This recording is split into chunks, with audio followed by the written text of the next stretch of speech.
Hello everyone, this is doctor Jivesh Yadav. तो Gujarat PSC ammo exam के लिए हम लोग मोस्ट इम्पॉर्टेंट 40 जो टॉपिक हैं वो यहाँ पे अपन कवर कर रहे थे। और इसी सीरीज़ को कंटिन्यू करते हुए आज की क्लास में हम लोग बात करेंगे टॉपिक नंबर 13 के विषय में। स्टार्ट करते हैं। तो आज का जो लेक्चर है वो इसके अंतर्गत आज हम लोग बात करेंगे विरेचन कर्म के विषय में, ठीक है, और कुछ और इम्पोर्टेंट पॉइंट्स, ठीक है। तो विरेचन कर्म का सबसे पहले तो आपको परिभाषा याद होना चाहिए कि अधोभाग विरेचन संज्ञा उभय व शरीर मल विरेचनाद विरेचन संज्ञा लभते, यानी कि दोषों को अधोभाग यानी कि गुद मार्ग से बाहर निकालना ही विरेचन कहलाता है।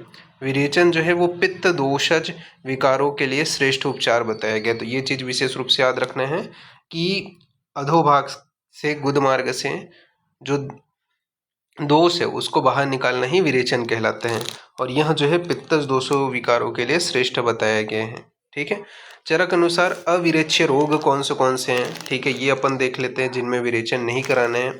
तो अविरेच्य रोग यहाँ पे आपको याद रखना है कि छत क्षीण का व्यक्ति अति स्थूल हो गया, अति कृश हो गया, बालक हो गया, वृद्ध हो गया, दुर्बल हो गया, श्रांत हो गया, क्षुधित हो गया, पिपासित कर्म हो गया, ठीक है। इसके अलावा भार, अध्वस, हत, उपवास, मैथुन, अध्ययन, व्यायाम, चिंता, प्रसक्त, क्षाम, गर्भिणी, सुकुमार, ठीक है, सुभक सुभक, छतगुद, इसके अलावा मुक्तनाल, अधोगत रक्तपित्त, अजीर्ण, नूतन ज्वर, मदात्य, आद्यमान, अंतःशल्य एवं आघातजन्य रोगी, ठीक है, ये जो है विरेचन के योग्य रोगी हैं, ठीक है। तो ये विरेचन के अयोग्य रोगी हैं जिनमें विरेचन नहीं कराना है, ठीक है।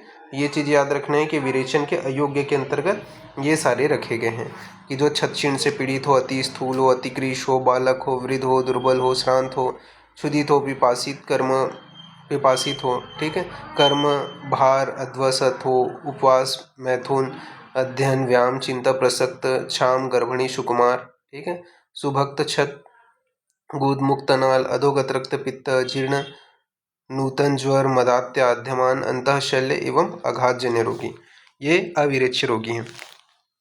इसके अलावा अति स्निग्ध हो गया, अति रुक्ष हो गया, अति क्रूर कोष्ठी हो गया, ये सभी इनमें सभी क्या है, विरेचन जो है वो निषिद्ध है। इन सभी में क्या है, विरेचन जो है वो निषिद्ध बताया गया। तो ये आपको याद रखना है। फिर विरेचन के योग्य रोगी कौन से हैं। तो विरेचन के योग्य के अंतर्गत कुष्ठ हो गया, ज्वर हो गया, प्रमेह हो गया, राजश्रमा का रोगी हो गया, ऊर्ध्वगत रक्तपित्त हो गया, इसके अलावा भगंदर हो गया, अर्श हो गया, व्रग्न हो गया, प्लीहा दोष हो गया, ठीक है, गुल्म हो गया, अर्बुद हो गया, गलगंड हो गया, ग्रंथि हो गया, गर्विष हो गया, विसूचिका हो गया, अल्सक हो गया, विष पित्त हो गया, मूत्राघात हो गया, कृमि कोष्ठ हो गया, विसर्प हो गया, पांडु हो गया, सिराशूल हो गया, पार्श्वशूल हो गया, उदावर्त हो गया, नेत्रदह हो गया, अस्यदह हो गया, हृदरोग हो गया, व्यंग हो गया, नीलिका हो गया, अरुचि हो गया, नेत्र स्त्राव हो गया, नासा स्त्राव हो गया, हलिमक हो गया, श्वास कास हो गया, कामला हो गया, अपची हो गया, गलग्रह हो गया, अपस्मार हो गया, उन्माद हो गया, वात रक्त हो गया, योनि दोष हो गया, शुक्र दोष हो गया, तिमिर हो गया, उदर छर्दी तथा विस्फोट व स्वैथु रोग हो गया। तो इन सभी रोगों में क्या है, विरेचन के योग्य रोगी हैं। तो कुष्ठ, ज्वर, प्रमेह, राजश्रमा, ऊर्ध्वगत रक्तपित्त, भगंदर, अर्श, व्रग्न, प्लीहा दोष, इसके अलावा गुल्म, अर्बुद, गलगंड, ग्रंथि, गर्विष, विसूचिका, अल्सक, विष पित्त, मूत्राघात, कृमिकोष्ठ, विसर्प, पांडु, शिराशूल, पार्श्वशूल, उदावर्त, नेत्रदह, आस्यदह, हृदरोग, व्यंग, नीलिका, अरुचि, नेत्रस्त्राव, नासास्त्राव, हलिमक, श्वास कास, कामला, अपची, गलग्रह, अपस्मार, उन्माद, वातरक्त, योनि दोष, शुक्र दोष, तिमिर, उदर छर्दी, विस्फोट, श्वेत, ठीक है, ये सभी क्या हैं, विरेचन के योग्य रोगी हैं। फिर विरेचन से पूर्व क्या कराते हैं। तो विरेचन से पूर्व यहाँ पे बोले हैं पूर्वम लघु भाजियेत फल अम्ल उष्णोदकम चैव मनुप्येत, ठीक है। तो यहाँ पे आपका बताया गया कि विरेचन से पूर्व लघु भोजन करा करके जो अम्ल उष्णोदक है उसका प्रयोग करना चाहिए। तो ये आपको ध्यान में रखना है कि मतलब पूर्व कर्म के अंतर्गत विरेचन से पूर्व अपने को कैसे करना है कि जो पित्त उत्क्लेशक आहार है उनका सेवन कराना है, ठीक है। तो पित्त उत्क्लेशक जो आहार हैं उनका अपने को सेवन कराना है, जैसे कि जंगल मांस हो गया, ठीक है, घी, तेल, यूश हो गया, इनका प्रयोग करने के विषय में बताया गया, ठीक है। इसके अलावा आपका बताया गया है विरेचन विधि के विषय में। तो विरेचन विधि में अपन क्या कराते हैं, त्रिविध कल्क का एक अक्ष मात्रा जल अथवा किसी द्रव्य में घोल करके पिला देते हैं। तो त्रिविध कल्क को एक अक्ष मात्रा जल में घोल करके अथवा किसी द्रव्य में घोल करके पिला देते हैं। ठीक है, तो ये विरेचन विधि में बताया गया है। अब इसमें आपका अलग अलग होता है, जैसे कि दोष, ठीक है, औषध मात्रा, विरेचन द्रव्य। जैसे कि मृदु कोष्ठी है, सुश्रुत के अनुसार देख रहे हैं यहाँ पे, ठीक है। सुश्रुत के अनुसार अगर मृदु कोष्ठी है तो मृदु कोष्ठी में पित्त दोष है, ठीक है। तो मृदु जो औषध द्रव्य है उसकी मात्रा क्या रहेगी, मृदु रहेगी। विरेचन द्रव्य केवल दूध ही विरेचन हो जाएगा, मतलब केवल दूध ही प्रयोग करने से क्या है, मृदु कोष्ठी में विरेचन हो जाएगा। फिर क्रूर कोष्ठी में कौन सा दोष प्रधान होता है, तो वात कफ दोष प्रधान होता है, ठीक है। औषध मात्रा अपन तीक्ष्ण औषध की मात्रा प्रयोग करेंगे। विरेचन द्रव्य में बोला गया है कि दूरविरेच्य होता है, औषधि की तीक्ष्ण मात्रा से ही विरेचन होता है, ठीक है। तो क्रूर कोष्ठी कैसे होता है, वात कफ प्रधान होते हैं, तीक्ष्ण मात्रा में इसमें औषध का प्रयोग करना रहता है, ठीक है। दूर विरेच्य होते हैं मेनली ये, इसी वजह से तीक्ष्ण मात्रा में विरेचन द्रव्य का प्रयोग करेंगे। फिर मध्यम कोष्ठी जो होता है उसमें समदोष होते हैं। समदोष होने के कारण यहाँ पे बोला गया है औषध मात्रा जो है वो मध्यम मात्रा बताया गया। तो औषध मात्रा क्या है, मध्यम मात्रा यहाँ पे बताया गया। तो औषधि की मात्रा मध्यम देंगे, ठीक है, मध्यम औषधि का प्रयोग करेंगे। तो ये आचार्य सुश्रुत के अनुसार बताया गया है कि मृदु, क्रूर और मध्यम कोष्ठ में कौन सा दोष होता है, कौन सी औषधि का प्रयोग करना है करके, ठीक है। तो ये आपको विशेष रूप से ध्यान में रखना है। नाउ नेक्स्ट अपन आगे बढ़ते हैं। तो यहाँ पे आपका बताया गया है विरेचन शुद्धि बोधक सरणी। तो विरेचन शुद्धि बोधक सरणी में बताया गया है सबसे पहला आता है प्रवर शुद्धि। तो प्रवर शुद्धि में टोटल कितने वेग होते हैं, तो प्रवर शुद्धि में 30 वेग होते हैं। वाम में द्रव्य की मात्रा कितना होता है, तो 4 प्रस्थ होते हैं, तथा अंत में क्या निकलता है, तो कफ निकलता है, ठीक है। तो प्रवर शुद्धि में टोटल वेग कितने हैं, 30 वेग हैं। वाम में द्रव्य 4 प्रस्थ हैं, अंत में कफ निकलते हैं। मध्यम शुद्धि में 20 वेग होते हैं, ठीक है। वाम में द्रव्य 3 प्रस्थ होते हैं और अंत में कफ निकलते हैं। जघन्य शुद्धि में 10 वेग होते हैं, वाम में द्रव्य 2 प्रस्थ होते हैं और अंत में क्या है, कफ निकलते हैं। तो ये चीज़ याद रखना है कि प्रवर शुद्धि में 30 वेग, 4 प्रस्थ, वाम में द्रव्य, अंत में कफ निकलते हैं। मध्यम शुद्धि में 20 वेग, 3 प्रस्थ, वाम में द्रव्य, अंत में कफ निकलेगा। और जघन्य शुद्धि में 10 वेग, 2 प्रस्थ, वाम में द्रव्य, अंत में कफ निकल, ठीक है, तो कफांत।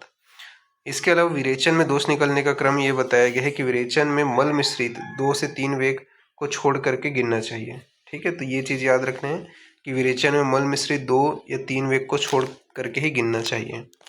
फिर विरेचन में बताया गया है कि ए विरेचने मूत्र पुरीश पित्त औषध कफा इति, ठीक है। तो यहाँ पे आपका बताया गया है कि सबसे पहले क्या निकलता है, विरेचन में मूत्र निकलते हैं, फिर निकलता है पुरीश, फिर निकलता है पित्त, फिर निकलता है पित्त औषध और लास्ट में आपका निकलता है कफ, ठीक है। तो ये आपको ध्यान में रखना है कि विरेचन में कैसे क्रमशः निकल रहे हैं। तो सबसे पहले मूत्र निकलेगा, फिर पुरीश, फिर पित्त औषध और लास्ट में कफ।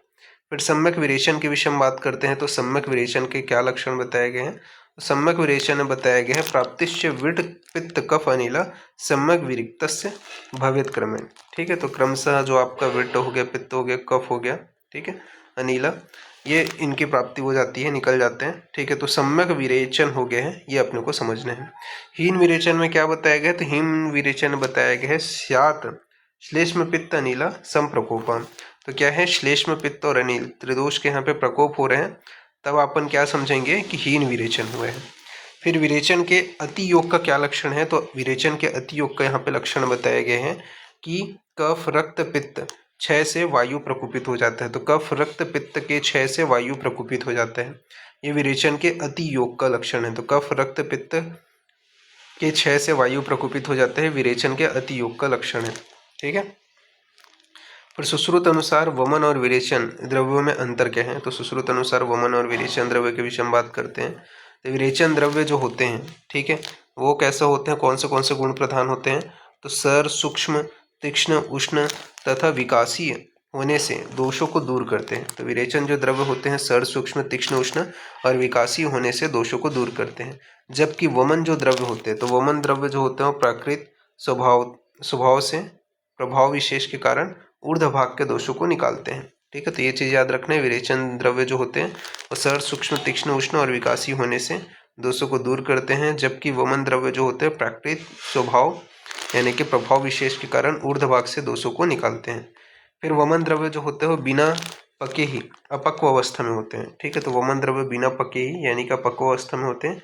विरेचन जो द्रव्य होते हैं वो पच्यमान अवस्था में यानी कि पके हुए होते हैं तथा दोषों का निर्हरण करते हैं। तो ये आपको ध्यान में रखना है। फिर इसके बाद में विरेचनीय औषध श्रेष्ठता के विषय में बात करते हैं। तो विरेचनीय औषध श्रेष्ठता में यहाँ पे बताया गया है कि आहार पाचन समय 3 प्रहर में पाक को प्राप्त होती है, वह दोषों को निकालती है, श्रेष्ठ है। ठीक है, तो आहार पाचन समय 3 प्रहर में पाक को प्राप्त होती है, वह दोषों को निकालती है, श्रेष्ठ है। प्रस्कंद को क्या बोला गया है? विरेचन का पर्याय है। प्रस्कंद किसका पर्याय है? विरेचन का ही पर्याय है। तो किसका पर्याय है? प्रस्कंद विरेचन का पर्याय है। मंदाग्नि व क्रूर कोष्ठ वाले व्यक्ति को अग्नि को दीप्त करके तथा स्नेहन स्वेदन देकर विरेचन देना चाहिए। तो मंदाग्नि तथा क्रूर कोष्ठ वाले व्यक्ति को अग्नि को दीप्त करके तथा स्नेहन स्वेदन देकर विरेचन देना चाहिए। यहाँ पे बोले हैं न अति स्निग्ध शरीरस्या दध्यात स्नेह विरेचनम, यानी कि जो अतिशय रूप से स्निग्ध हो तो उसे स्नेह विरेचन नहीं देना चाहिए। तो जो अतिशय रूप से स्निग्ध हो तो उसे स्नेह विरेचन नहीं देना चाहिए। तो ये यहाँ पे बताया गया है। फिर बताया गया है स्नेहो क्लिष्ट शरीराया रुक्षा दग्ध्यात विरेचनम, यानी कि स्नेह प्रयोग से उत्कृष्ट दोष निकलने हेतु रुक्ष विरेचन देना चाहिए। तो स्नेह प्रयोग से उत्कृष्ट दोष निकालने हेतु रुक्ष विरेचन देना चाहिए। तो ये यहाँ पे बताया गया है। फिर वस्ती कर्म के विषय में बात करते हैं। तो वस्ती कर्म के विषय में क्या बोला गया है? तो वस्ती चिकित्सा अर्धमिति। तो वस्ती चिकित्सा अर्धमिति यानी कि वायुजन्य रोग के प्रतिकार के लिए वस्ती श्रेष्ठ चिकित्सा है। तो वायुजन्य रोग के प्रतिकार के लिए क्या है? वस्ती जो है वो श्रेष्ठ चिकित्सा है। यह वात दोषों को नेता है और सर्वाधिक रोग वायु से ही होता है, इसी कारण वस्ती कर्म आदि चिकित्सा कही गई है। ठीक है, तो ये आपको पता है, इसे क्या बोला गया? वात दोषों का ये नेता होता है। ठीक है, और सर्वाधिक रोग जो है वात के प्रकोप के कारण ही होता है, इसी वजह से इसे आदि चिकित्सा बताई गई है वस्ती को। फिर वस्ती तंत्राणाम, ठीक है, चरक ने बोला है, यानी कि वस्ती को सभी तंत्रों में श्रेष्ठ बताया है। तो वस्ती तंत्राणाम यानी कि सभी तंत्रों में वस्ती को श्रेष्ठ बताया है, ये आपको ध्यान में रखना है। फिर इसकी निरुक्ति के विषय में बात करते हैं। तो वस्ती नाम दीयते इति वस्ती। तो वस्ती नाम दीयते इति वस्ती यानी कि वस्ती कर्म द्वारा द्रव्य औषध को अभ्यंतर प्रविष्ट कराई जाती है तथा जो शरीर में कुछ काल तक रहती है उसे वस्ती कहते हैं। तो वस्ती कर्म के द्वारा या वस्ती मार्ग के द्वारा जो द्रव्य औषध है उसको अभ्यंतर प्रविष्ट कराया जाता है तथा जो शरीर में कुछ समय तक रहते हैं और उसके बाद उसे ही क्या कहते हैं? वस्ती कहते हैं। ठीक है, फिर उत्तम वस्ती की यहाँ पे परिभाषा बताई गई। ये तो निरुक्ति हो गया। अब उत्तम वस्ती की क्या डेफिनेशन है, परिभाषा है, वो अपन देख लेते हैं। तो उत्तम वस्ती की यहाँ पे परिभाषा बताया गया है। नाभि प्रदेशे कटिपार्श्व कुक्षी गत्वा शकृत दोष चय विलेड्या स स्नेह काया स पुरुष दोष सम्यक सुख है नैति च य स वस्ती। अर्थात बोला गया है कि जो वस्ती नाभि प्रदेश एवं कटी तक पहुंचकर कुक्षी एवं पार्श्व में व्याप्त होकर मल के संचय का मंथन कर अपनी क्रियाशीलता से संपूर्ण शरीर को प्रभावित कर मल एवं दोषों के साथ बिना किसी उपद्रव के सुखपूर्वक बाहर निकल आती है, वह उत्तम वस्ती कहलाती है। ठीक है, तो क्या कहलाती है? उत्तम वस्ती किसको कहते हैं उसके विषय में यहाँ पे बताया गया है कि जो वस्ती नाभि प्रदेश एवं कटी तक पहुंचकर कुक्षी एवं पार्श्व में व्याप्त होकर मल के संचय का मंथन कर अपनी क्रियाशीलता से संपूर्ण शरीर को प्रभावित कर मल एवं दोषों के साथ बिना किसी उपद्रव के सुखपूर्वक बाहर निकल आती है, वह उत्तम वस्ती है। ठीक है, तो ये आपको ध्यान में रखना है। फिर नेक्स्ट अपन आगे बढ़ते हैं, बात करते हैं वस्ती नेत्र के घटक द्रव्य। तो वस्ती नेत्र के घटक द्रव्य के अंतर्गत स्वर्ण, रजत, रजु, ताम्र, इसके अलावा रीति, काश्य, अस्थि, वेणीदांत, नल, इसके अलावा विषाण, सिंह और मणि इनसे निर्मित होता है। तो वस्ती नेत्र घटक द्रव्य में स्वर्ण, रजत, रजु, ताम्र, रीति, काश्य, अस्थि, वेणीदांत, नल, विषाण, सिंह और मणि निर्मित होते हैं। फिर वस्ती नेत्र का आकार के विषय में बात करते हैं। तो वस्ती नेत्र का आकार यहाँ पे क्या बताया गया है? तो रजुनी गोपुच्छ समाकृतानि संलक्षणानि च स्युत् गुड़िका मुखानी। ये चरक ने बोले हैं। ठीक है, क्या बोले हैं उन्होंने? ठीक है, कि रज्जु होता है, गोपुच्छा आकृति का होता है, संलक्षण होता है। ठीक है, ये जो है वस्ती नेत्र का आकार बताया है चरक ने। फिर वस्ती नेत्र की कर्णिकाएं के विषय में बात कर लेते हैं। तो वस्ती नेत्र में 3 कर्णिकाएं होती हैं। कितनी कर्णिकाएं होती हैं? 3 कर्णिकाएं होती हैं।